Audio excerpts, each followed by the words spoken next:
It's the old Doctor Who show, episode number 70, Happiness Patrol.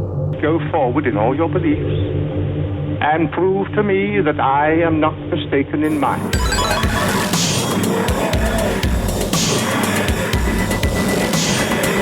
You couldn't control my mind before, and you certainly can't control it now.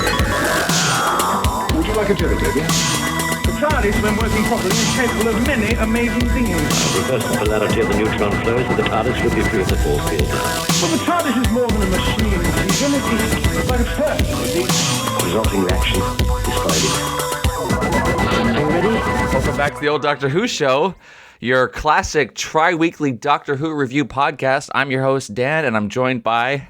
My name's Eric. I like the switch up. It was nice to not be the one having to say it and worry that I've done it wrong. How are you, Dan? We just I called an audible there, and we just do it the other way around this time. I'm doing very well, Eric. How are you this Christmas Eve? By the time people are listening to this, is at least post Christmas. Yeah, it's the day after Christmas if you celebrate such holidays. It's still after Christmas, even if you don't celebrate. Yeah, a lot of people, I see a lot of people with the sign, the Keep the Christ in Christmas sign. That's a very popular one. You do see a lot of that in your neighborhood? I like to keep the pagan. I like to take Christmas back for the winter solstice, for the conquered lands. I like the magic of it. Happy solstice a week ago. Solstice. Happy belated solstice. Kwanzaa. To all of you Kwanzaa is soon. Hanukkah was a long time ago. That was early this year. Very early. Yeah, so whatever you celebrate, it's fine. We're a multi-denominational podcast. Or if you're no denomination, happy early new Doctor Who New Year's show instead of a Christmas show. Yeah, the special is going to be New Year's, which I think is kind of cool. All right, let's just throw everything out the door. Well, now we have a female Doctor Who. Now it's no longer on Christmas. Ugh. So get ready for that. All right, before we get into, speaking of Doctor Who, let's just briefly touch on, let's not briefly touch the new Doctor, #MeToo. That would be inappropriate. Let us briefly touch on the new season now that it's complete, and we're not going to go into it, but we both have seen all of them now. Yeah. So what are your overall impressions, keeping it brief? Keeping it brief, because that's not what this show is about. This show is also not about keeping it brief. Man, I think it's the same as I've said every week that we've talked about it since the new season has been airing. I like every component about it. I like the performances. I like the production design. I like the general ideas of the stories for the most part, but almost every single one of them just leaves me a little flat. I don't know what's missing. I can't put my finger on it. I like it. It's fine. It's fun. I still love the show. There's something about it that's missing. I don't know what it is. And maybe it's just like the first series with a new showrunner and everyone just kind of finding their footing. And I feel like maybe that kind of happens with new Doctor's first seasons, but I don't know. Something about it. I love it, but it wasn't my favorite season. All right. Eric? I think I've crystallized my thoughts on this last night for some reason. You sprung this on me, by the way. I didn't really no, give this is not prepped. So. But I was just thinking about it last night. While I love Jodie Whittaker, and I like her Doctor to an extent, I don't like the way the Doctor is written, and I figured it out last night, is because it's this like ADHD Doctor that is really, really smart and brilliant in the moment, but when you pull back the greater picture, it's she's sort of disconnected, and she's unsure. It's like she just sort of doesn't know, and she's but I am brilliant. I'm brilliant. She's constantly telling us she's brilliant, and she is brilliant in these moments. Moment to moment, she can figure anything out, and it's awesome. But when you pull back, you never get a sense, and we're going to talk about it a little bit. Happiness Patrol, and then actually the preceding Doctor Who story, where the Doctor felt like the Doctor was in charge and there was a plan, and you would follow the Doctor into battle or whatever because the Doctor knew what was going on. And I feel like that actually captures my feeling of the whole show this season, is that scene to scene, it's very good. It looks great. The cast is great. The actors, as far as like how they act are good. It's really good. Moment to moment, I love all these little scenes, and there's great little character moments, but there's no through line through each episode is sort of a standalone individual monster of the week. And in the finale, they tried to sort of tie it back to the first one, but it wasn't really earned because there was no like overarching plan. It's like the first time Doctor Who came back in 2005, there was that bad wolf thing that you didn't necessarily pick up on. It was like, okay, that we've been building to this, and it felt like earned and like, oh wow. And I feel like this is missing that. And I feel like it's like a holistic. The way that I feel about the Doctor is actually how I feel about the whole show, and that's scene to scene. I love it. I just wish that they knew what they were doing. It feels like there's no like. What's the word? I keep saying it. There's no overarching line. master plan to this. Yeah. And I feel like if that were missing, and I feel like if the Doctor felt a little bit more in control or knew it wasn't so like, oh, what is it? I'll figure it out. She's sort of like stumbling into these things. Yeah. She's going to places, doesn't know necessarily why, or doing things she doesn't know why, but she's confident in herself that she's going to figure it out because she's so smart, but that's kind of reckless. Too. I mean, in a way. So I don't know. That was where I sort of ended with it. Landed. Thank you for that. No, that helps me actually. You're articulating some of the feelings I have about it as well. In fact, the last story that we saw, I didn't realize was the season finale. Because it just had no. Yes, they brought back some of the characters and ideas and what they're trying, but it didn't feel like a cohesive whole at all, and that tends to be the case. And obviously, as I say this almost every time we do an episode here, I like the continuity, I like the mythology, I like world building around that, and there was so little of that in this. So that and they don't have to do that every time, but they tend to. So I kind of expect it that they're going to kind of pull things in that they've been leading up to throughout the season, and even in Monster of the Week episodes, they'll still put in something that's building towards something larger, and there really wasn't any of that. It wouldn't have taken much. They could have just had little glimpses of those Wonder Twins. I can't remember their name. Literally, the music sounded like Star Wars, and then they were doing like Star Wars rock moving. Did that? Yeah. It sounded like the John Voight, whatever.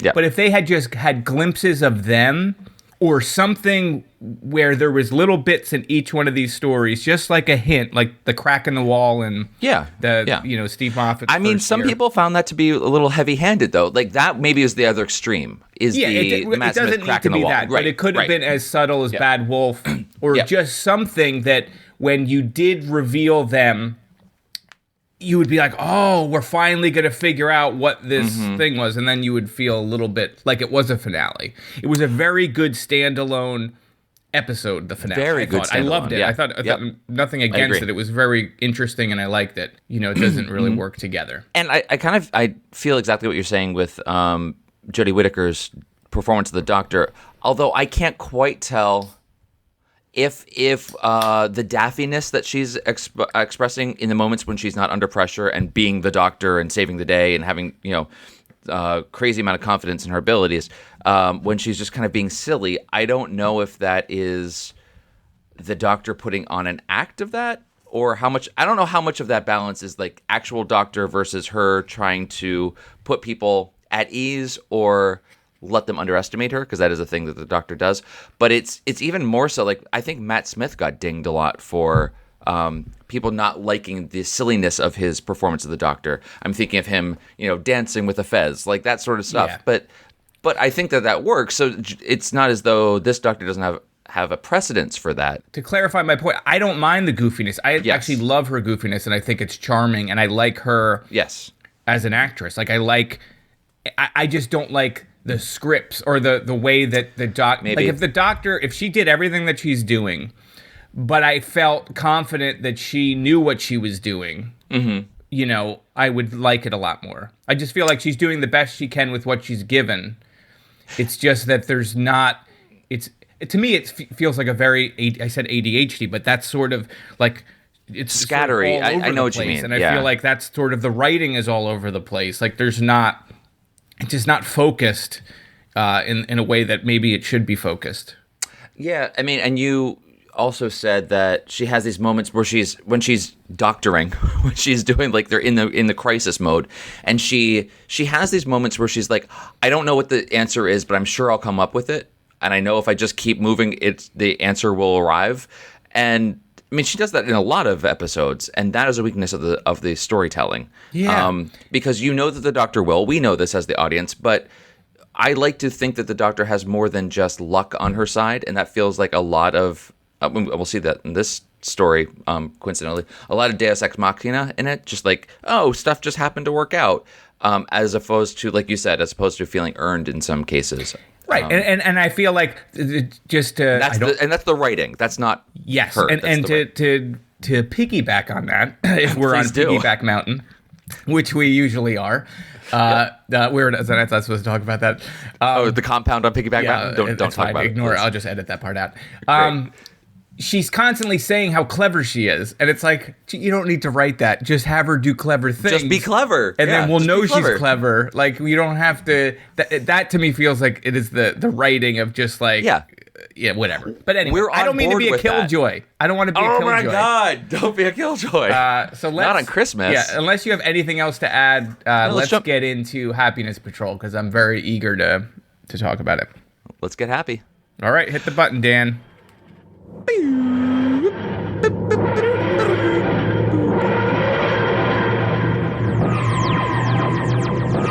Candyman, I don't believe you've met my young friend Ace, an expert in calorification, incineration, carbonization, and inflammation. I beg your pardon. She's come to look at your oven. Has she indeed? Then she should wait to be asked.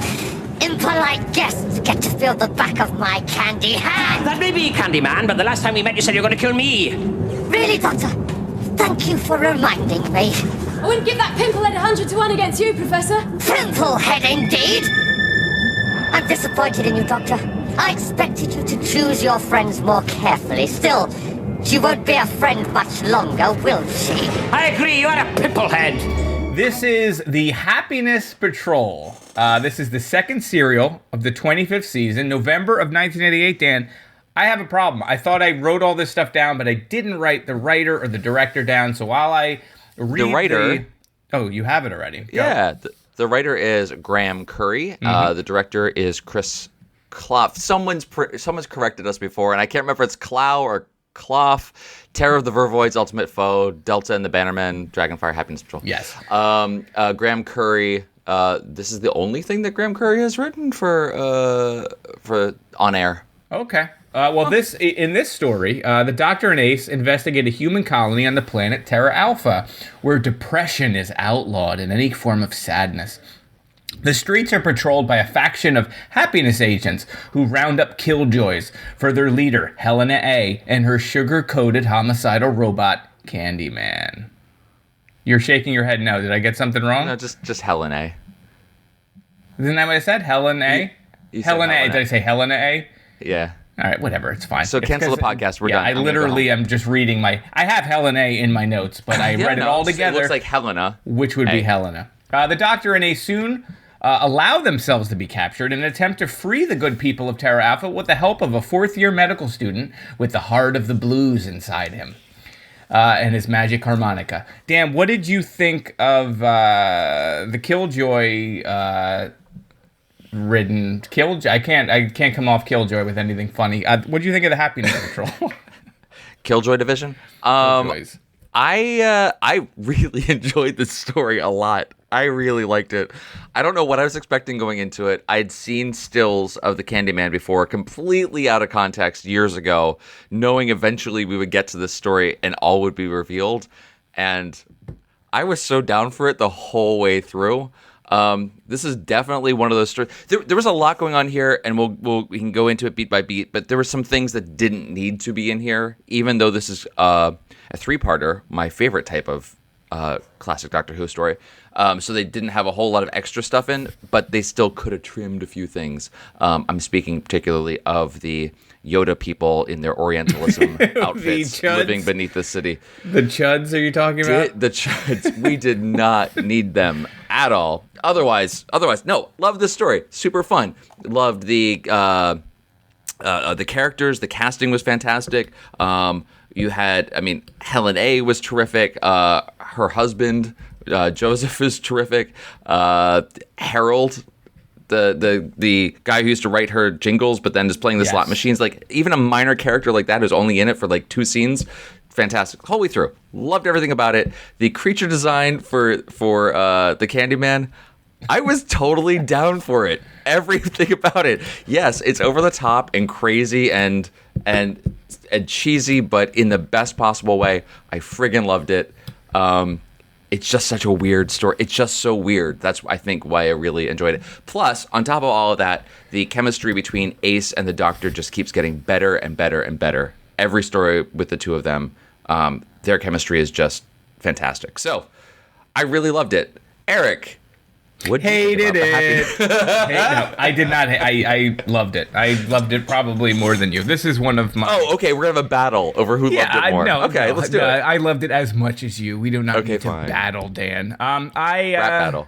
I thought it was just so funny and clever, and the cast was so good, and it was like you're saying, it was absurd, but it wasn't like absurd where it didn't make sense. Although.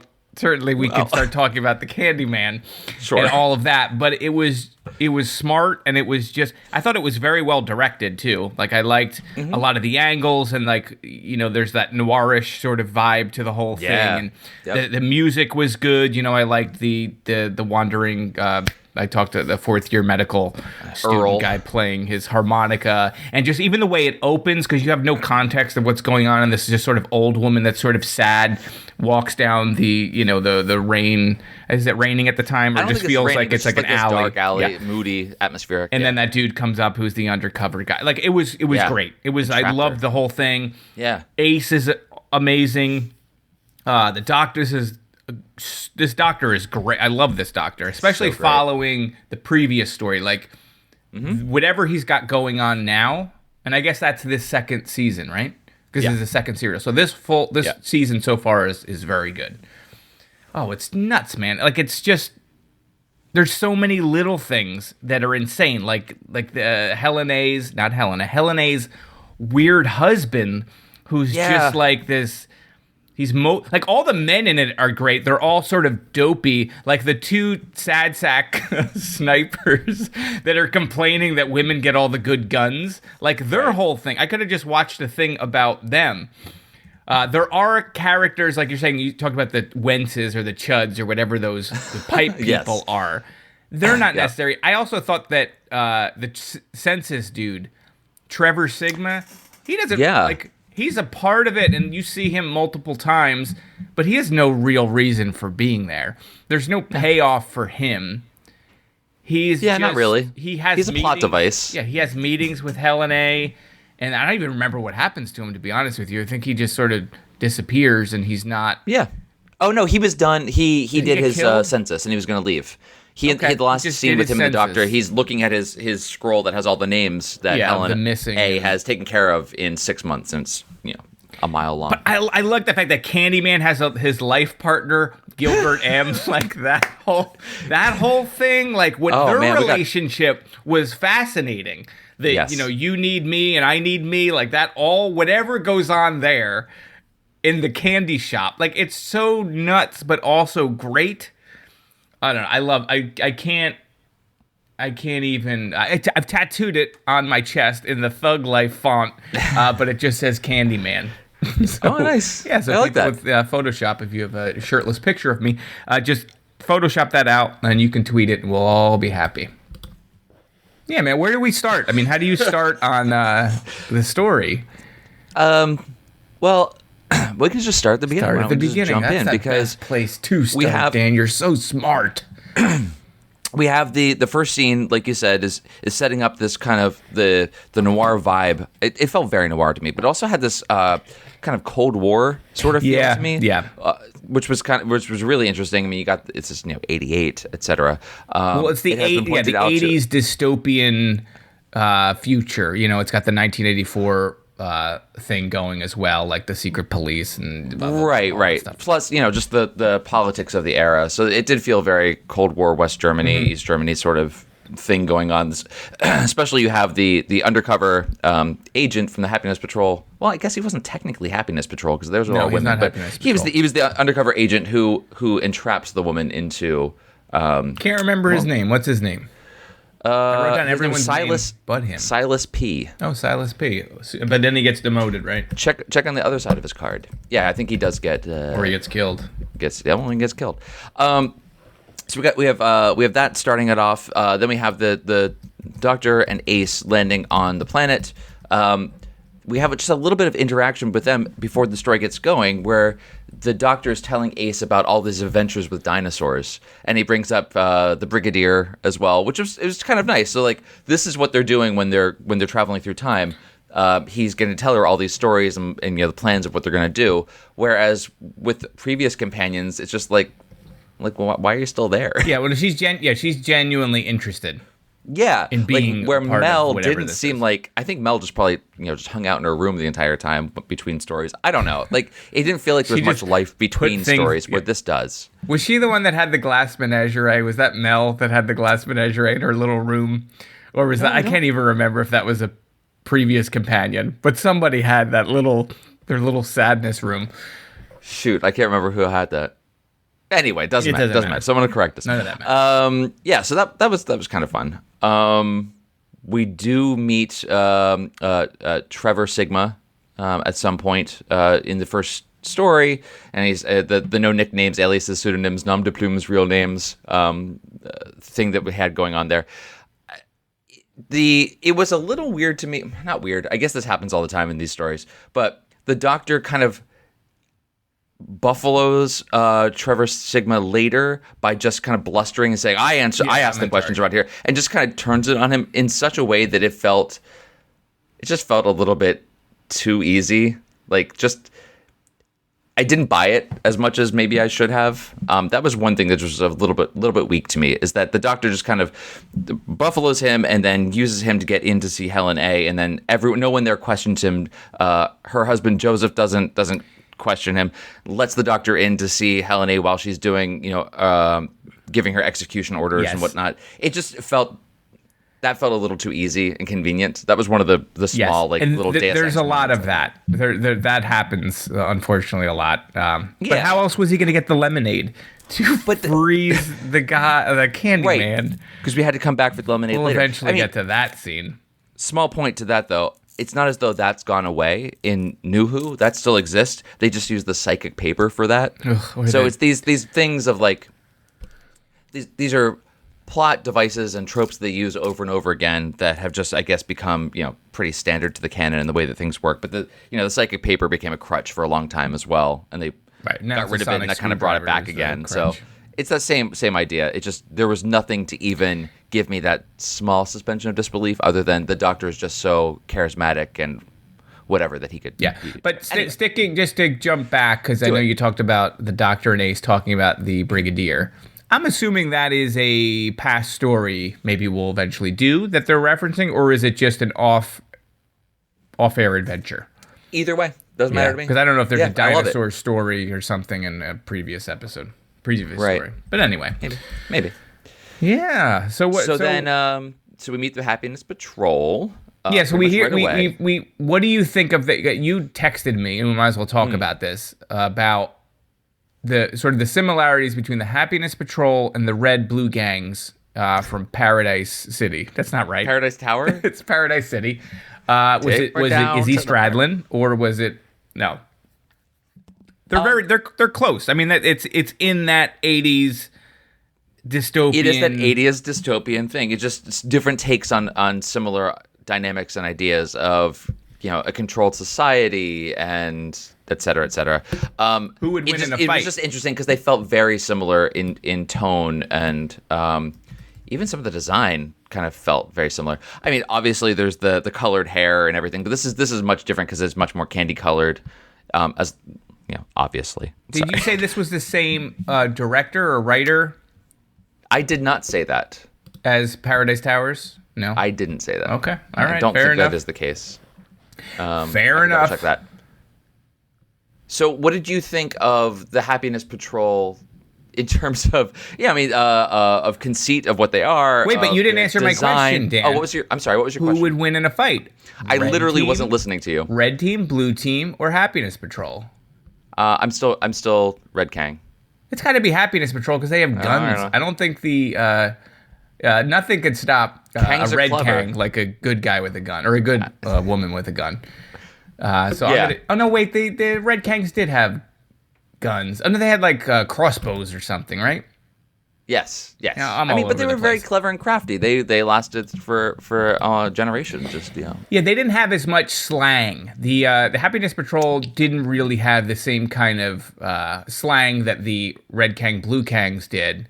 Remember, because they had their own sort of word language. I don't remember there being too much of that in. I don't think there was any in Patrol. They had those cool loops on where their hair came down, almost looked like they had earrings on their cheek. And when I first saw it, I'm like, that's a weird place to put a hoop earring, but it wasn't. It was just the way their hair curled.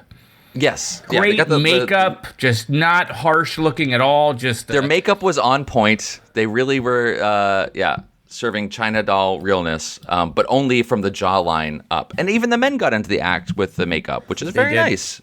It had a great aesthetic. Post-gender society. Yeah, they had their whole thing. I liked the costume design. I liked the makeup. I liked all of it. It's a very good looking. I'd live here. I mean, sure, it sucks because you can't be sad, and they play horrible music, but they got a lot. Other than on. that, I mean, it sounds perfect. I could have done with more of the creepy fake smiles. Fifi? Yeah. Which we got more in the first episode of the story.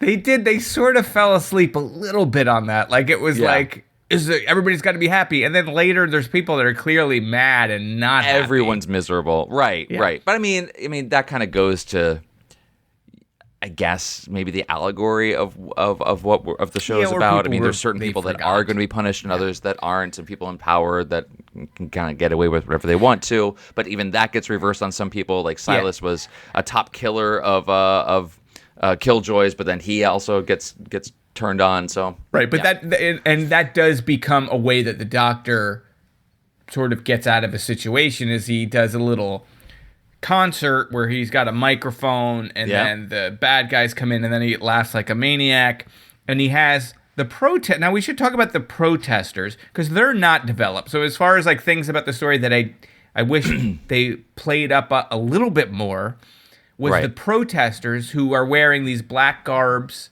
over their pink outfits, but they're not arrested on. They're sort of let to walk around, and you get a sense later at the end they're overthrowing factories. I'm not sure what they're building, but they're overthrowing the factories. So they're the workers that weren't allowed in the city, and then they're like, but now that they're in the city, they'll never get out. Like, I didn't understand what their deal was, who was leading them. Obviously, they go to the Doctor's concert. I mean, I get what their point was, but there wasn't anything to... It didn't hang together in the universe the story was creating. So these were workers from outside the city. They're working in the sugar mines and the candy factories, supplying all this to the city. At one point, Helene says that, when one of them falls, she's like, well, we've built 1,000 of them.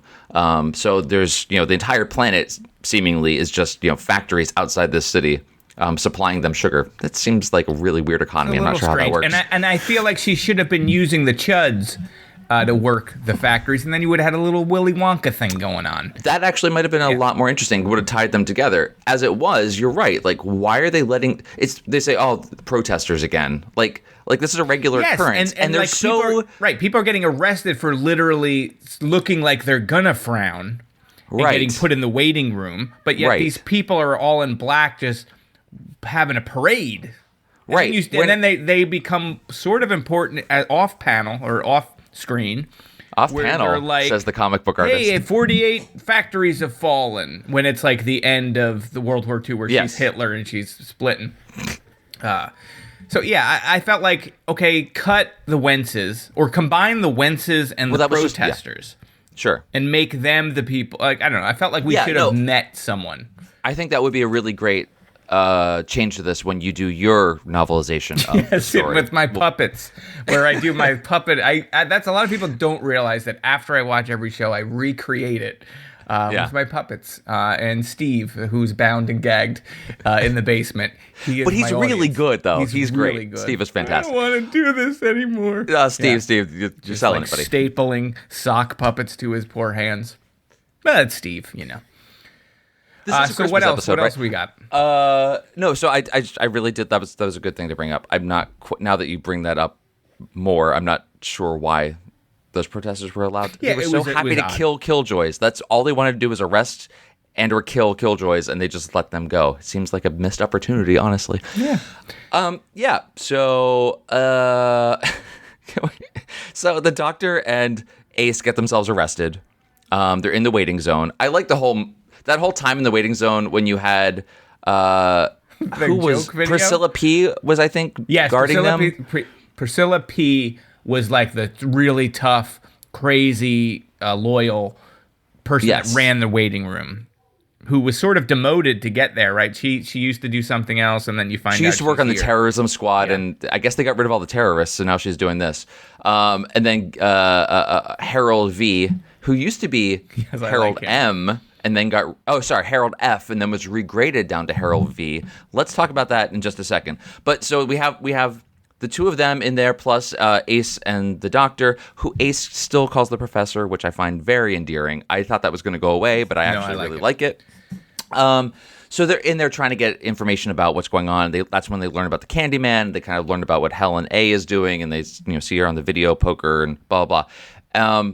I like that you get, just to stop on that she does like a joke for you. Like you get this terrible dad joke. Horrible joke. That's just, and then he's just, the way he criticizes her too about the delivery and the writing, and I thought It was that a was bad awesome. joke, poorly executed. It was fantastic. That was good. And then it was Harold F that used to write her jokes for her. It was really This fun. Poor comedy writer stuck in the waiting room. Stuck in the waiting. But then they escape on a go-kart. That was so laughable. Yes. That was cringeworthy. Candyman costume design, people bag that all over the place. This was horrible, whatever. The go-kart was 1,000 The go-kart times was worse. awful. But let's talk about the go-kart, because this doesn't make any sense. Okay, go. So he's in the waiting room, the Doctor and Ace, and there's a line drawn, and he's like, well, what happens if I leave the line? It's not a prison, but if you cross the line. And she says, like, you'll be killed, right? Or something, Yes. you're going to get She killed. pulls out a gun and she'll kill him. Yeah. But why is he able to just drive the cart off? No. She pulls out her gun when she says it. It's hard to see it, but she has like a little box that she has in front of her, like a candy concession. All right, like so there's not a concessionette. security Usher, right? system that's going to shoot you No, if you she cross says, the line.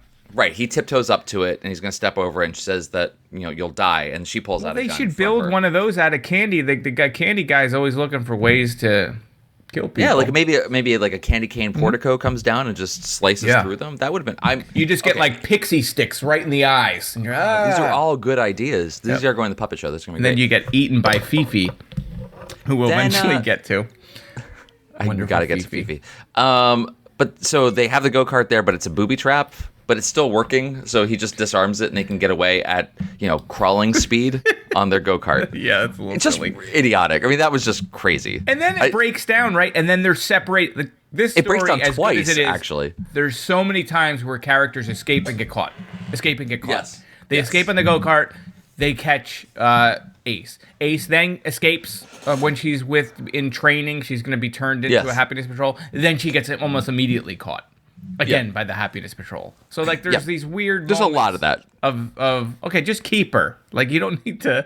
Her Ace has this scene with... And I guess it's just to establish that Susie Q is good, right? So, she's sort of a happiness agent, conflicted but about she's all a this. Q, so she's low on the chart. Yeah. And she's sort of got melancholy, and she doesn't know why she's smiling, and blah, blah, blah. So, she lets her go. Great. And then... I think you see maybe 30 seconds of Ace walking down a hallway, and then she's caught again by Daisy K, probably, or somebody. Right? Sure. So it's like it was hard to tell who was who, but yes. Yeah. I was like, they could have backed off a little bit on that stuff. Yeah.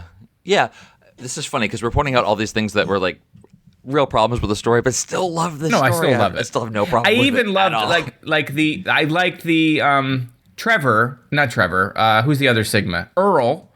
Yes. that he's just playing the harmonica or whatever, and you could be like, okay, well, they have the one black guy and this thing is playing the blues. Like, it's like real problematic. It's got some things going on. But I did like that when the doctor talked to him, he was like, oh, you're a musician. He was like, no, I'm like a 4th-year medical student on vacation. I thought that line was great. Like, I thought that was cool.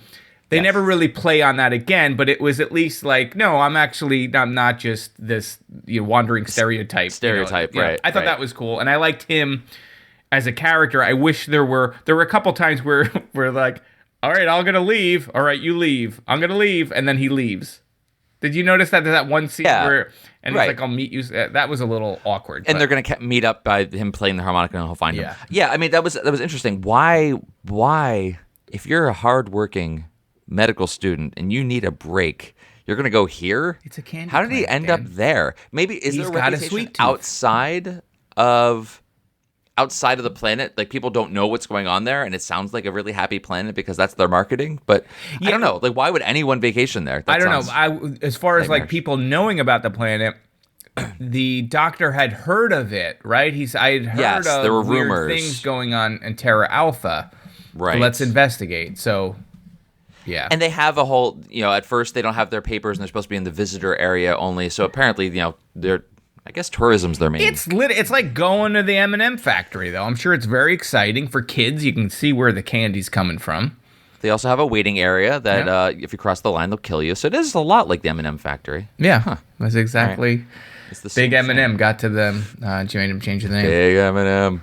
All right, so should we just talk about the Candyman? I was just going to say, let's get into the Candy Kitchen, and we'll talk about the Candyman and his life partner, Gilbert. Were you confused at all? Not that the guy was made of candy, but when they I buy. Yeah, when they first announced her Candyman, I thought it was Gilbert. Right? Okay, because they say oh, this is the Candyman, and then you see Gilbert, and I'm like, oh, that's the Candyman. And then he goes, and then he's like, oh, there's a robot here. And then it took me a little bit, and I was like, oh no, he's actually the Candyman. And this other guy, it was weird. Like, they announced the Candyman, and maybe I was just half paying attention. I felt like they announced into the story, they talk about him, and then the first person you see is Gilbert with Helen A. And she's saying, like, he's like, oh, we're going to do something with strawberry. Right, the strawberry fondant surprise. So I was like, oh, he's the Candyman, but he's not. But he is the one designing it, and he is the Dr. Frankenstein who we find out, we got to get to that. Yeah, who we find out like created the Candyman, but only because I had seen stills of the Candyman before. I was like, I know who that. I mean, that's the there was no confusion to me whether or not there should be in the story. No, and that he's 100%. The Candyman is the robot thing, right. But it took me a little bit thinking like, oh, that's the Candyman. It's a minor thing. It's just because I'm dumb. It was mostly because you're dumb. But I liked both of them, and I think you probably liked both of them. I thought they were both. I mean, their dynamic was fantastic. I mean, you got the old married couple vibe going on, which was really strange. Yeah. Do you want to talk about because I think you mentioned it before we started recording. I did not pick up on the sort of the gay, is it allegory or whatever? I don't know what the right word is. I had read that. You told me that. So either you picked up on it or you didn't. But was one of the guys getting executed had a pink... you tell me. Yes. No. Okay. Yeah. So you're referring to something that was on the TARDIS Wikia. They're talking about this under the myths section, and they talk about the gay allegory to this. And there is a lot of that throughout, and I felt this as I was watching it. I mean, there is the Candyman. There's Candyman and Harold, and they have their relationship, which is very much like life partners who've been together for way too long. Gilbert comes in at one point, and Candyman's been waiting for him. He's like, "What hour is this?" Like nagging him about coming in late, which is freaking crazy. They're codependents. You definitely had the feeling throughout that Joseph really wasn't in the marriage with Helen at all. Yes. He was very much, a second fiddle to that. And the fact that Joseph and Gilbert end up running away together is pretty great. That was kind of interesting. Now, I 100% picked up on the whole Candyman dynamic. Yes. I think that was sort of obvious. That's pretty on the nose, Joseph C. Definitely felt like he was in a loveless marriage, but I did not necessarily connect the two. And now it totally makes sense that he leaves with another man at the end of it. Yeah. But Pretty great. Toodaloo, darling. The execution thing that was totally new to me. So someone makes a reference in this, and again, as it's been pointed out, it's a wiki page, so anyone who can knows? edit this. But It's your they had a bad take on this. They said that they point out the TARDIS is painted pink. Sure. I mean, everything's pink in this, but, it is the era. I'll get back to that guy in a second, but it is the era. It's 88. It is the era of ACT UP, AIDS crisis. Obviously, much more familiar with it in the U.S. than in England, the UK, and what's happening there. But, obviously, same things are going on. I'm not sure. We haven't really talked about Thatcher yet, and we'll get into that whole allegory here as well. But I'm not sure. I'm guessing she had a very similar stance as Reagan did in the U.S. and George H.W. Bush did, not mentioning AIDS at all for years. Not a problem. They were totally fine. They were kind of awesome on AIDS. So, I mean, it is that era of when ACT UP reclaimed the pink triangle from, Nazi Germany as a symbol of power and to bring attention to it. So pink becoming a queer symbol really kind of took off in the 80s. So I feel like some of that's coincidental because that was really just the color of the Happiness Patrol, but then painting the TARDIS pink was kind of fun. So, but on this wiki page, someone mentioned that they saw that the first prisoner we see that gets drowned in the strawberry fondant surprise. Who is the brother of... Yes, he Harold. is the brother of what's his name? Harold V. Harold V. Yes. Yes. When he was Harold F., his brother went missing. He went looking for him, tried to call for help, and then got captured. This person says that he looked, I'm going to quote, "The victim of the fondant surprise is every inch the proud gay man wearing, as he does, a pink triangle," which is not true. I read this, went back and watched the scene again. Okay, He's not wearing a pink triangle. He is wearing all black with a pink T-shirt underneath, and there is a moment where the way the collar folds down on the black shirt, it makes it look like there is a pink triangle there, but it's not. It's actually just a pink shirt. And everybody's wearing a pink shirt. Exactly. So that's right. But again, I mean, it is quite possible, and that there is, the allegory could extend there. As far as the allegory goes, though, I don't understand it. Like, it doesn't go. You know what I mean? Like, does it have any bigger meaning? Because no, I don't think so. That's why I don't think... I mean, there were so many other things that it was really getting at. I think it's just one of the many pieces that was building up to the whole comparison allusions to, Thatcherism. I think that's really what that was. The last thing on this, and I didn't quite put it together in this way, but now that it was pointed out to me, it works really well. But the whole idea of entrapment was a very common police tactic to round up the homosexuals. So a la George Michael in the men's room. It is that same thing. There you go. So that happens there. There are all these things, but again, you can post-textualize and read into any of these stories so many different things. I think is one probably conscious idea among several that were kind of put together to kind of paint this picture of 80s politics. I'm guessing.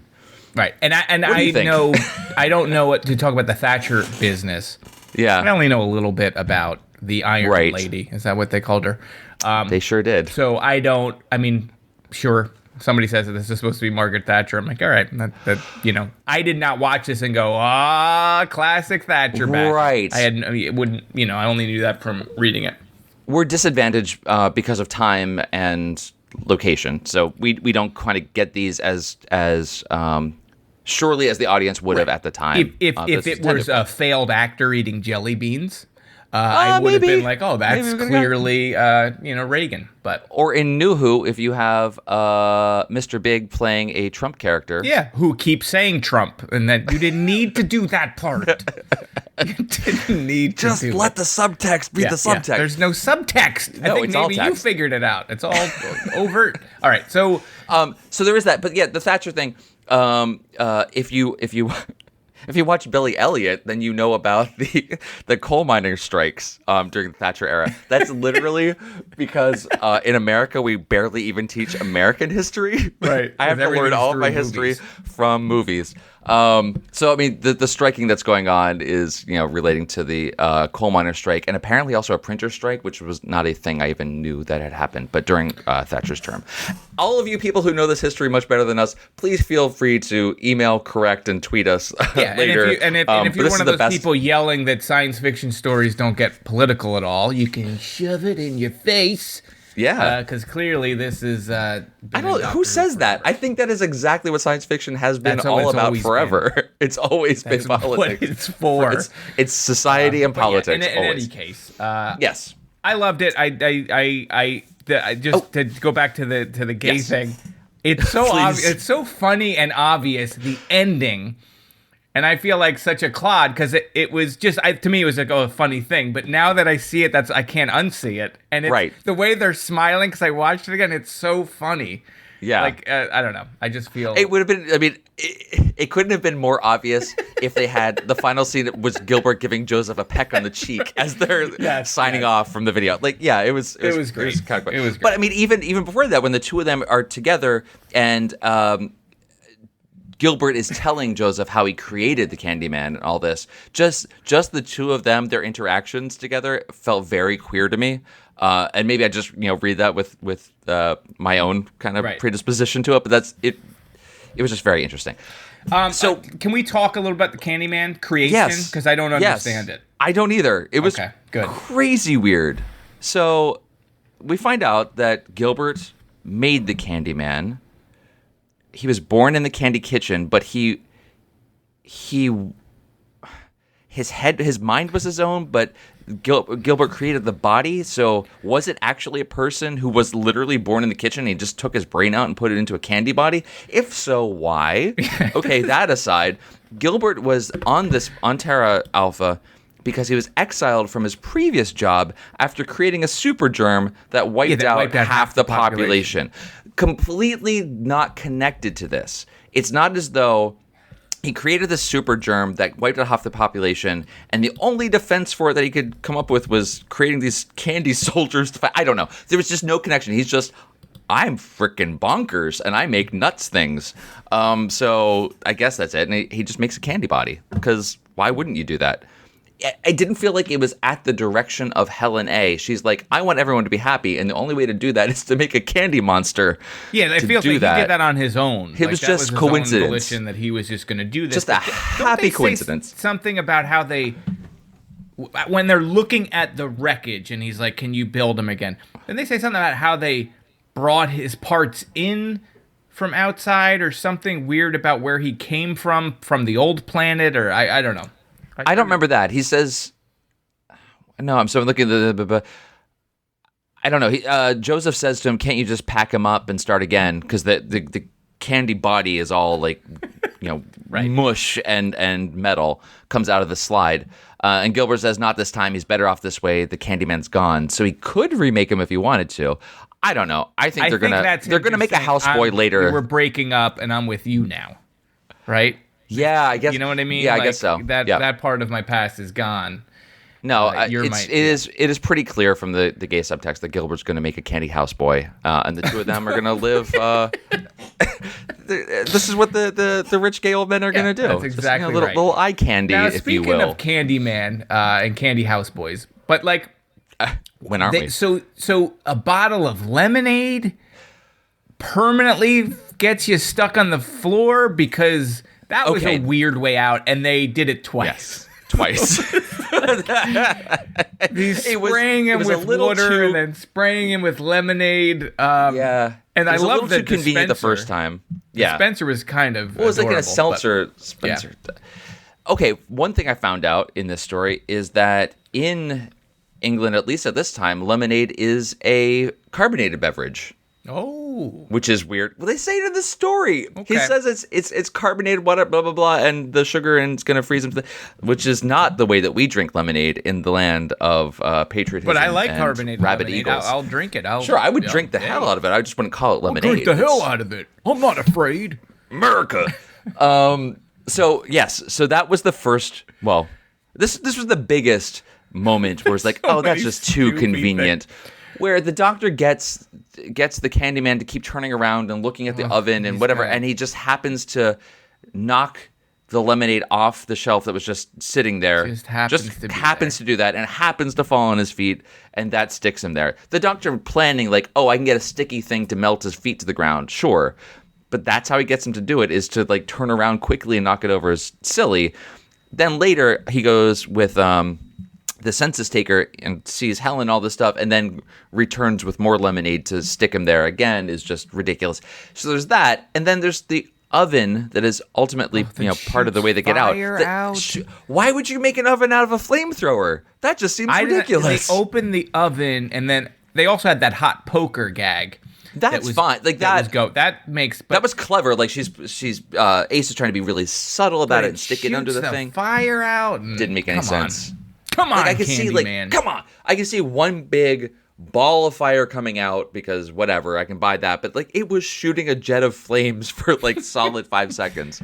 That was nuts. But who knows? I mean, he would end up, and sadly, the Candyman would end up dying from strawberry fondant surprise. Yeah. What a weird way to die. Like, so they're drowning in the. It seems like an elaborate way to just drown someone. I thought the death would be a little bit different, or maybe it was a happy him death as candy or something. But I was waiting for that. They just drown you in. There's all this pipes just to get strawberry juice. Yeah. Okay. It was a little overbuilt, but I love the design of the Candy Kitchen. Yes, yes. It was a huge set, multi-level set, a lot of Rube Goldberg feeling contraptions going on, the pipes all over the place. Everything in the kitchen area was kind of brightly colored, except the background was these crazy patterns, but all in black and white across the entire set. Visually, I think it worked really well for what they were working with. I think that's true of the entire production design. I was reading someone else's kind of take on this, that it felt cheap. Even, I guess there was something that McCoy said at one point. There was a rumor that they were going to shoot this story in black and white at some point. They were going to do that, but then decided not to at the last minute. And apparently McCoy said he wished he had known at the time. He would have pushed for them to do it because he felt that the sets looked so cheap. It would have played better. I didn't think so. I thought it looked great. I thought it looked great, and that was one of my notes too. Was I was impressed by the amount of different locations. Like you have those cool tunnel shots with the Chuds, and then you have got the Candy Kitchen, and then you've got her office, and then you've got the streets, and you've got several different street locations. Yeah, and everything I thought looked cool. Yeah, it didn't feel to me. It didn't feel cheap. I mean, it's very minimal. Like you have like her office is literally just a desk in a room, but I don't know. It worked for me. I didn't get the sense. Things have looked cheaper. Let's say. That's right. Past. Maybe we're grading on a curve, but we've come to accept a lot after all these seasons.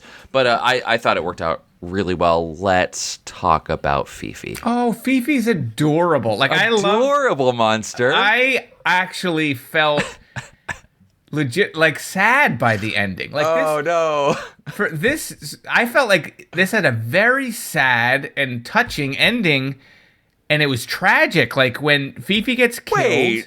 And Helen A finds the dead Fifi and just breaks down. And for the first time, all of this suppressed sadness just comes out. And they're like, what are we going to do? And he's like, it's done.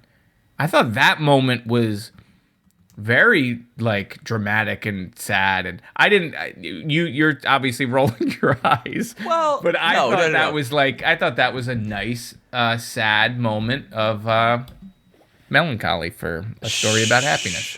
Sure. I mean, it kind of works. This is at the very end, and Helen A is going to go grab a shuttle off the planet, and Fifi had gotten crushed by Candy crushed, if you will. Oh, nice. Oh, no, that was horrible. Comes out of the sewer.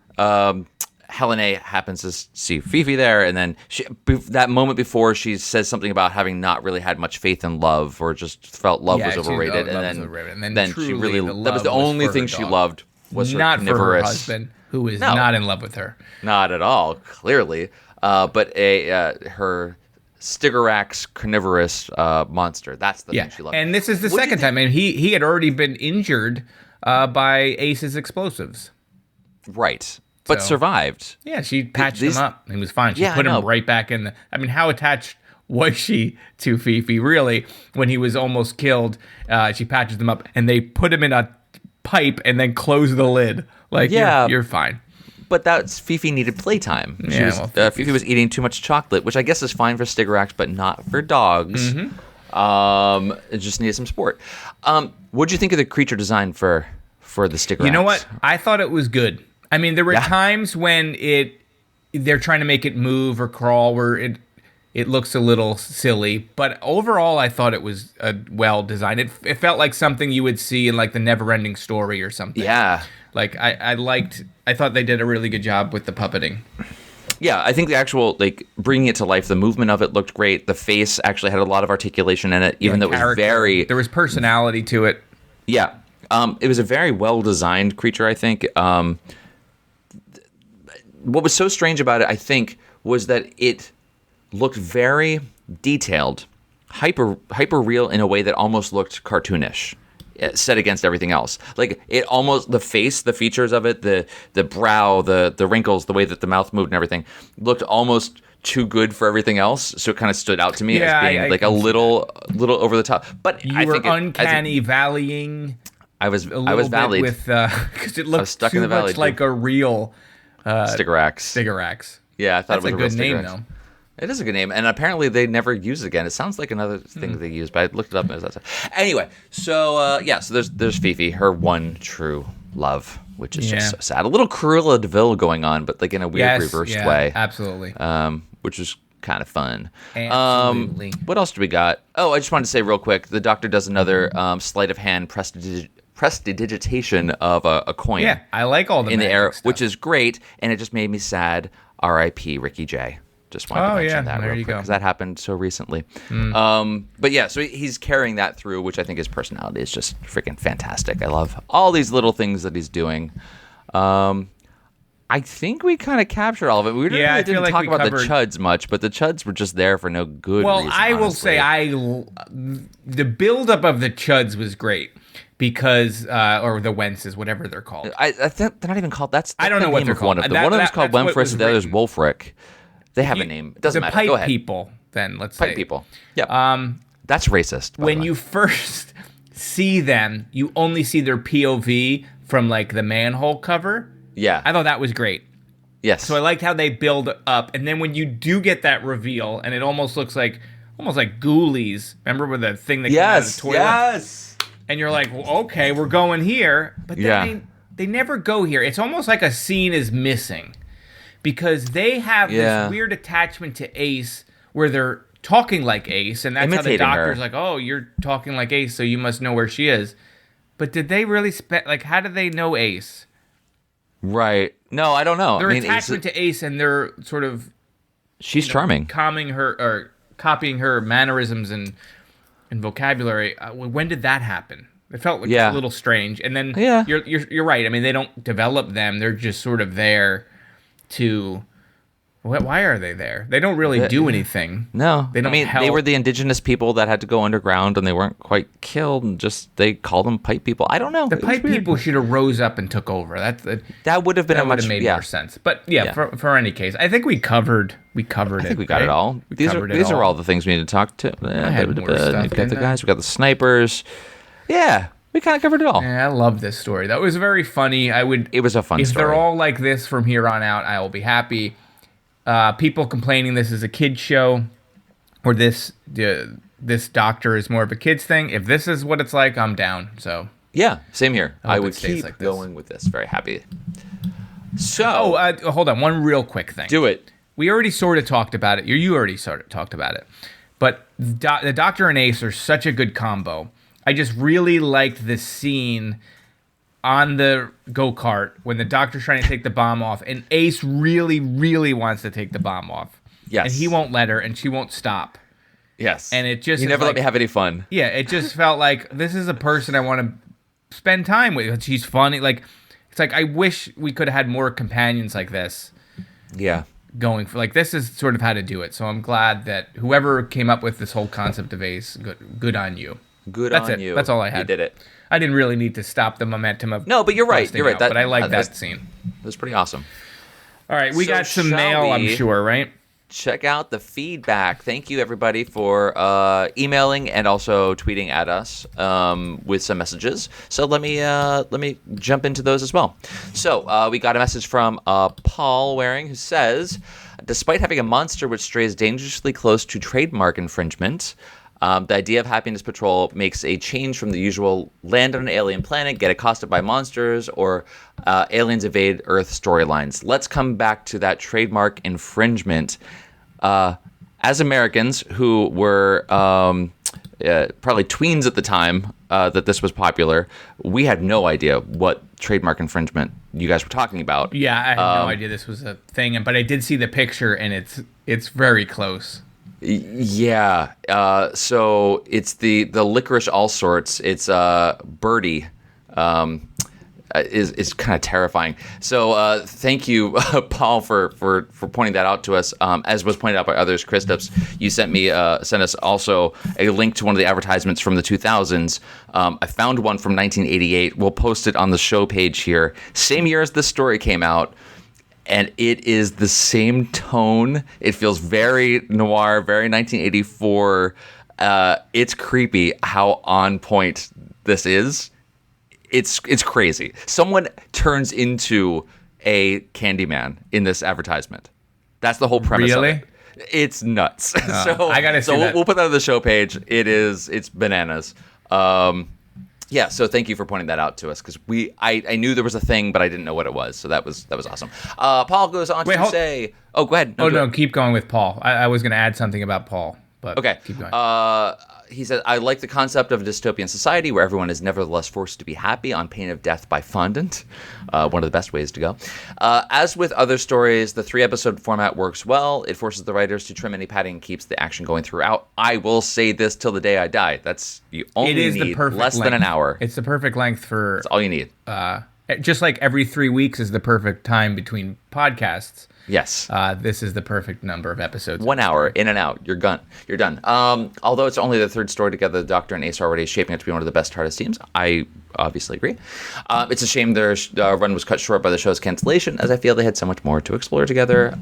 Cheers, Paul. P.S. Merry Christmas. Merry Christmas, Paul. Now, hold on. I believe... Go for it. We got a very, very nice card from this Paul, right? Is it this Paul? I think it's this Paul, yeah. Paul. Thank you, Paul. So I went to the P.O. box, which I try to do once a month, and there was a nice Christmas card with a little Santa drawn on there, and a Merry Christmas message and Happy New Year message for Dan and I. So thank you. If you want to be like Paul, you can always send us stuff at our P.O. box, which is P.O. Box 2131, Red Bank, New Jersey 07701. I just wanted to take a moment. Thank you very much, because that was really cool. That was very nice of you. Okay, so moving on to the next email. We got this from Tom. It does warn us up front that it contains spoilers. Thank you for that, because we tried to go into and I never read these emails until right now. So this is the first time I'm hearing it. So. Yep. So this has a bunch of stuff in it, line by line here. So if you're into 80s politics, Helen A was a parody of Margaret Thatcher, England's prime minister at the time.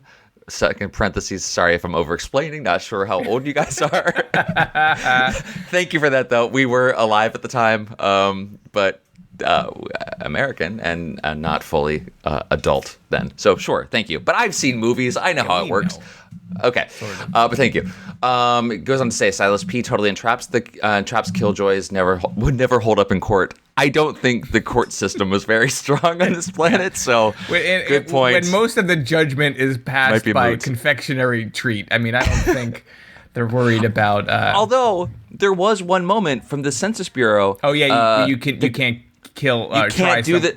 No, you can try them as much as you want. You just can't do the same execution method more than once. Execute the heck out of them, but you got to do it different ways if it fails. That was amazing. Strawberry Death Ray. Yep. Strawberry Death Ray. That was a band in the 60s, right? Okay. It goes on to say the actor who plays Trevor Sigma also played Morgus in Caves of Androzani. So, but without the mask, you can't really tell. That's awesome.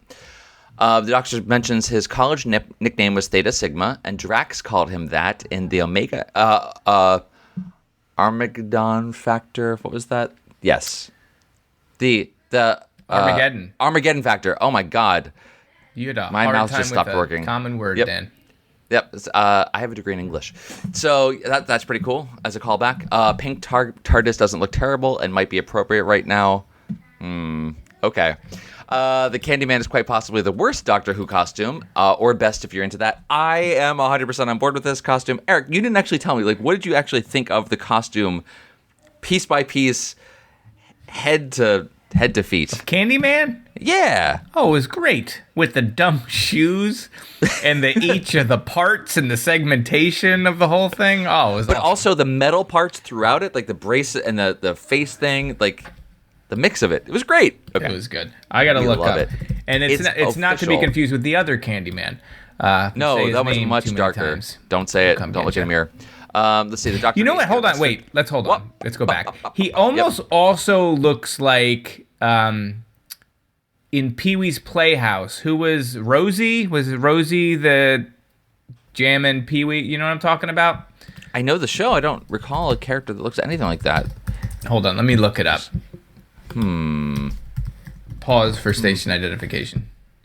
Maybe it's not Rosie. What's the name of I the don't remember a Rosie. character? There's Jambi. Nope, But that not was the Jambi. severed That's the genie head. genie head. Nope. Not the seat. There was that was like Cherry. it was like made out of like a boombox and whatever. It doesn't matter. We're all Okay. fine. Well, if you can Just find it, we'll put it on the Google show it. page. And then you were like, well, that doesn't really look like him. It doesn't look but like like it the at all. segmentation, but I actually Sure. just saw a picture. It looks. It Nothing. really doesn't look anything Nothing. like it. Nothing to But see in here. your Move- memory- move along. Okay. Why is Fifi in a bird cage? That door isn't big enough for it to get out. Fair enough. Also, It's Fifi not wanted to enough get out of room that. for Fifi. No, Not enough Fifi room. needs some It's space. cool. Spread your legs. Get a little stretch in. Tom goes on to say, might have been faster to escape by walking Spread than to take the go-kart. I have to just point out, spread your legs was probably not the right. Maybe stretch. Stretch is probably, because I don't know what's going on. Spread out, stretch your legs. I combined the two. Everyone spread your legs. We're also doing a jazzercise class while you're listening to the podcast. Yeah. Okay. Being from Chicago, Tom is always happy to see a blues man on Doctor Who. I'm glad they actually, like Eric said, gave the character a bit more to do than that. They killed their best Killjoy undercover agent because they thought he looked unhappy. Whatever happened to due process? Again, not a strong the legal same system here. Nope. Yes, the old oven behind you bit always makes me spill the strategically placed lemonade that trapped me to the floor. Yes, again, That Tom, scene, same yeah. feeling. That crazy. I feel the pipe people really played no role at all. Eric, you had the Agreed. exact same. They could have played a much better role, in fact, as Eric points out in his fan fiction. Happiness Patrol almost always seems unhappy. Actually, that was that point. You kind of touched on it briefly, but the fact that they're the two different patrols that turn on each other, which was kind of cool as an ending. Correct me if I'm wrong, but to stop the villain, the Doctor kills her dog. Yes. Kind of, yeah. Yeah. I mean, well, yes. Fair enough. And the doctor doesn't actually do it, right? Did the He judge kind do of it? does because he says a certain tone is going to knock the crystal stalactites down. But that's how So- he gets. Is that how he gets injured or killed? I can't even remember. Killed. Gets injured by the Nitro 9, killed by the Candy Crush. Okay, but then I thought he was also flooded out with strawberry. I guess he wasn't. No, that he wasn't. wasn't. That You're was right. that was the Fair Candyman. enough. Gets. Yep. I will bet the Terra Alpha has an awesome House of Blues now. I hope Earl got off the Sadly, planet. they frankly. have a Planet Hollywood. It's unfortunate, Oh. but Bruce Willis is there. Cool. Not a great episode, but not terrible either. Very middle of the road. Couldn't disagree more. No, I think it's it's a great fantastic. And says happy holidays. Thank you so much, Tom, for that one, and thank you, listeners, for letting me read the entire thing. And last, this one just came in right as we were about to record, so I'm reading this basically for the first time as well. Although you can't tell it from how well I deliver all these words. Okay, this is from. Who is this from? Oh, on Twitter. Hair of the Hound. Hair of the Hound. Conrad says to us, hello, sweetie. Hello, right back at you. After the mythology-heavy Remembrance of the Daleks, I thought Dan might need some help, or maybe some of his Colorado edibles. Hey, now. To digest this much Campier Happiness Patrol. Gonna get Yes, weeded. the working title for this story was The Crooked Smile. Ooh, I really like that title. That's nice. And was rumored to have nearly been filmed in black and white, noir style. Read that as well. I think it would have been interesting, but no, I think this worked without it. So, the original idea for the Candyman was more human with white powdered sugar skin and candy cane glasses. That's an interesting thing. That almost looks like powder, like that terrible movie that was, I think, made by a pedophile. That somehow Hollywood was like, yeah, it's fine. It's fine. Put this out. Who I think Disney. We'll put Travolta in it. Yeah, it's cool. It's fine. But that I would not have liked it. You wouldn't like that, right? If it was like a white. That's a hard read. The candy cane glasses. No. Is kind of corny. Like, I'm glad they sort of had this madness. This constructed creature that is absurd. If you aren't down with the Candyman's costume, then you're going to hate the entire story. If you go with the absurdity and ridiculousness of it and buy into the costume as well, it all works. I think this is great. Goes on to point out the trademark infringement as well. The eventual design looks suspiciously like Bertie Bassett, and thank you for attaching some images of what that looks like. A branded character of UK confectionery company Bassett's, who contacted the BBC legal department over copyright, but didn't sue as long as the Candyman never appeared again. Sad. He will only appear in our dreams. Now, we'll put this on the show notes page or the landing page. But, yeah, I mean, the thing has a hat very similar to the Candyman's head. And then but other than that, center, the licorice center and the legs of the other. Yeah, I mean, there's enough parts that it's very, very close, but it's not. It makes exactly sense. They were doing the Candyman. This was a big thing at the time, but they went dangerously close to getting sued there. And last says hashtag science fact: the Candyman is friggin' awesome, and as long as you don't diss him on gay Twitter, happiness will prevail. I would never. I think Candyman is a we love icon. Candyman. So this is great. Loving your hard work, you sweet things, and that's Hair of the Hound thank you on for Twitter. writing. Thank you. This is super awesome. These have all been very good length emails because we could read the whole thing without, having to summarize it. Because we'll miss some of your points if we have to do that. Yeah, sorry about that. So do we want to check what we saw on the tweeters? Wait, what did you say? Oh, what do you want to do? I have iTunes reviews. Do you want to do this first? Let's end on the iTunes reviews because they're your favorite part. We saved dessert for the end. So we have a bunch of you guys who responded to us. Thank you for that. Kristaps, let's see, what did you say? You had a couple of different tweets at us. You said, a great story, but it feels serious and almost incongruously adult. I'm having problems with my words today. Even with the Candyman, the entrapment scene, the political executions, the central role of mental health, the anti-Thatcher undertones, maybe it's me, but this could have been more fun.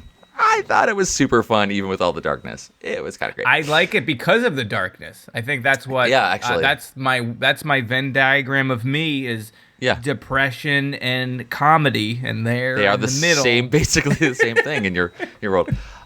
Bernard pointed us to something he wrote a while back. One line pretty much says it all. If you don't like the Happiness Patrol, even a smidgen, you aren't actually a Doctor Who fan. Oh, all right. So that's a strong stance. Strong stance, but I can't see how you wouldn't like this even a little bit. If for nothing else, the dynamic between the Doctor and Ace, anything else could be going on in the entire story, and as long as you had those moments, the whole thing is worthwhile. My opinion, and it's our show. The podcast, our friends at World Enough in Time wrote to us, love it now, but found it a difficult watch back in '88, mainly because of the Candyman, a character which single-handedly evaporated any schoolyard kudos Doctor Who had gained from Remembrance. The central conceit is wonderful, if not entirely original, and the execution is bold. So that's really interesting. I wrote back there because I wanted to know, why was it so disliked at the time? For us, that means 30 years later. Well, I can definitely say, I don't know how old the person was at the time, but if you were, in grade school and then you were no, Doctor Who's cool, and then you have to defend the Candyman, I could see how that wouldn't especially when it was it's as though the character was based on, the green M&M. For us, it would have been oh, that's really hard to... Right, and it's there's you're not, grade school kids are not, sort of always well-versed in irony. It's not they're going to be this ain't cool. If he had gun for hands or claws coming out, they would be, into it. Save it for the puppet show, all right? Sorry. What if Oh, it was- Candyman were darker? It was like that. Sorry, it was Zack the World Enough Snyder's in Time that Candyman. sent me it. I'm sorry. I you was weren't just saying talking about important. Zack Snyder's Candyman. I'm not really. There's not a lot that's coming out of me right now. So you just go. You just go ahead. World Enough in Time. You were the ones that sent us the link to the 2004 advertisement of the Bassett fruit all sorts. But yeah, this one from '88 that we'll put on the show page is freaking crazy how close it is. So that's awesome. Thank you very much for all of that. What else? There was something else. Oh, Hair the Hound, didn't you say something? I didn't organize my tweets this time. I'm just scrolling through my timeline. Sorry if I didn't respond to all of them. We responded online. So, you did say you can confirm the story definitely contains moments of happiness among other of its many moments. So, it is true. So thank you all for sending us tweets and sending us emails. But most important thing you can do besides sending us free stuff in the mail is to leave an iTunes review. Eric. Yes, Do we got have 2. iTunes reviews? We actually have 2, which What? is amazing. So the first nuts. one, subject line is a bunch of high fives and hand claps and what do the kids call them? Emoticons? Is that still a thing? I think they're calling them emojis, but that's cool. Okay, whatever they are. Grandpa. All arguments against this podcast are invalid because today I saw a pic of Matt Smith cuddling with a unicorn and everything is great. Okay. So there you go. So thank you, J.K. So we won. Parrott. I think We won because of that. That was a 5-starer. We got that on December 12th. We also Wait, got a 4-star review from. Oh, man. 4 stars is can't. still good. Is it though? It is. It's from Jess. Okay. Don't destroy. Don't ruin my sunshine. What was that? The one hit song. What are you talking Don't about? steal my sunshine? Yeah, whatever. I really enjoy listening to these two, me and you, chat about Doctor Who, and they have a great dynamic. They stand out in Doctor Who podcasts because they are watching these episodes for the first time, and we get their fresh reactions. They are mostly unbiased by, quote, accepted fan wisdom. Mostly because we don't do the research to know what the fan wisdom is. My only gripe, well, it's funny you should say that. My only gripe is that in some episodes, they talk about some production history that is inaccurate. That's because of the small amount of research that we do. Yeah. I like their lack of research in general since it makes for more genuine opinions, but I wish they would avoid this subject since it does annoy me sometimes. This is the only reason for knocking off a star, and it is honestly not that big of a deal. I still love the show and always look forward to new episodes. Well, thank you very much. Thank you for that. Yes. The honest opinion. I will accept your criticism, and you know what? Maybe I will stop completely looking anything up. No, I don't care. Okay, and leave so, that to you. You'll be the research guy. So I'm the one that gets it all wrong. That's fine. I'll take that. And it lets you do But you know more what? work. Even if these things are inaccurate, at least it gives us a little context to the time. Like you said, we're watching these for the first time and some distance here. At least we're only 30 years behind now when we're watching these stories. But, you know, some of these things, we weren't as steeped. It wasn't part of the culture here. It was on PBS, like every once in a while when you can catch it on a random Sunday morning. So we don't have those backstories. So, you know, I can't really tell the wheat from the chaff in some of the research. So I just want to get a little something in there. So if I find something interesting, I'm not reading back everything that I'm seeing across the web, but some of the things that seem pertinent and could plausibly be true, I'm definitely going to keep reading that stuff. Well, so I'll tell you, my research consists solely of going to either TARDIS Wiki or Wikipedia and saying, what were these character names again? And then I write down their character names, and inadvertently, and then forget them? I'll see something in that listing, and I'll go, oh, that was supposed to be Margaret Thatcher. I should write that down and talk to Dan about it. Hey, Dan, did you know this was supposed to be Margaret Thatcher? So that's as far as I go. Yeah. You know, when we don't do a whole lot more than that. When I used to get the DVDs from Netflix, I would always watch the documentaries, and that was fascinating. But since I don't do that anymore, now it's all BritBox. I don't even know if they have those. If they don't, I just watch the three and I'm out. I would absolutely love it if BritBox would contain some of the DVD extras as well, or I've sought some of that on YouTube because people will post them every once in a while on there when it's a particularly something I need to figure out, or it was referenced in one of these wiki pages. According to the DVD extra, they said blah blah blah. Yeah. So that would be nice to have, but we don't have all this accepted wisdom. We just got to go with what we got. But thank you guys for the podcast reviews. Thank That's you for fantastic. all that stuff and for the emails and the tweets. I just want to let you know, last reviewer there. These reviews aren't set in stone, so if you feel like putting that star back on because we've copped to our mistakes, feel free to put it back on. So but 4 is fine. Yeah, 4 is okay. great. It really is. I'm happy that anybody took the time to review us. It's fine. Thank you. So we're done. So Merry Christmas. We're done. Yeah. Happy holidays. Belated. Happy New Year coming up. Yeah. Yeah, we're gone until the new year. The new year, right? Yeah. 2019, Eric and Dan. It's brand new year. Everything's going to be good this time. Oh, God. It's all going to turn around. All right. Well, is that it? That's it. Is that it, dude? Thanks, everybody. All right. Thank you all. Peace. Oh. What? Let me out of this trunk. No, I was just going to say we didn't point them to the Twitter page or anything, whatever. Point them to the Twitter page right now. This will all still be in. I don't want to say that. Eric's decided on doing no editing. Hey, guys, if you do want to email us at theolddoctorwhoshow@gmail.com. You can visit our show pages at theolddoctorwhoshow.com. Tweet at us at TOW Show. You can also look at our Instagram on TOW Show, on the Instagrams, and TOWS on Facebook, right? / TODWS is Facebook, yeah. Yep. So those are all the places if you want to get in touch with us. And Eric gave you the P.O. Box if you want to send us fun, pretty things. Yep. All right. Thank you again. Thank you, everybody. See you. Bye.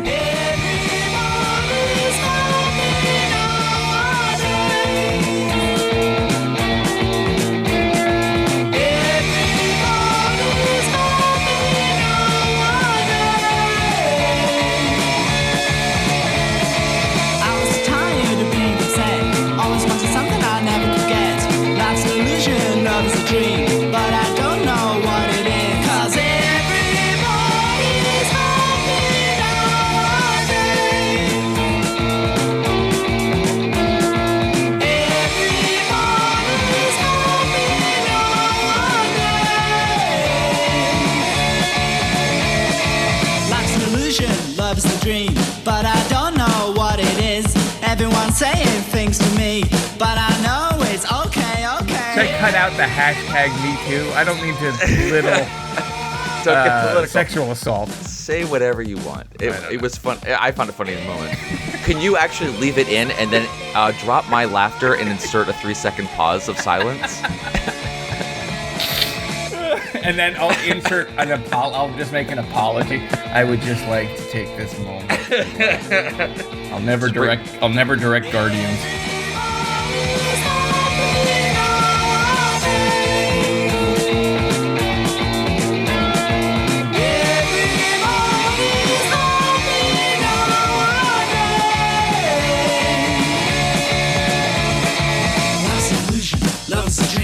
Life's an illusion, love is the dream. Life's the illusion, love is the dream. Life's the illusion, love is the dream. Everybody's happy nowadays.